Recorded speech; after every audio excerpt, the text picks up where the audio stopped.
Gubici dušika nastali isparavanjem amonijaka. Dušik je ključna hranjiva tvar za rast i prinos biljaka. Mineralna gnojiva su ključna za zadovoljavanje potreba biljaka za dušikom.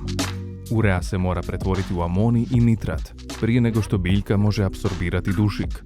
Tijekom ovog procesa, posebno pri visokom pH tla, visokim razinama vlage i temperaturama, urea i amonij se pretvaraju u amonijak, NH3, koji lako ispari u plin, isparavanje amonijaka.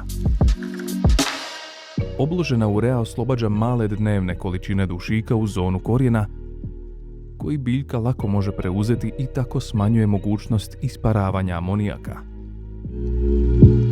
Korištenjem obložene uree značajno se smanjuju gubici dušika kroz isparavanje amonijaka zahvaljujući kontroliranom oslobađanju. Kako bismo kvantificirali i vizualizirali gubitke, postavili smo ovaj jednostavan eksperiment.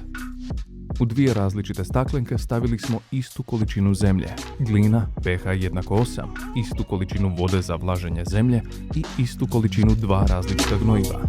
U sličnim uvjetima 100% obložena urea isporučuje dušik postupno i tako smanjuje isparavanje amonijaka. U ovom pokusu isparavanje amonijaka smanjeno je za 50%, što znači mnogo bolju učinkovitost korištenja hranjivih tvari od strane biljaka. Ovaj fenomen je potvrđen u raznim službenim studijama i istraživačkim publikacijama. Obložena urea, sigurnija za okoliš, bolja za biljke.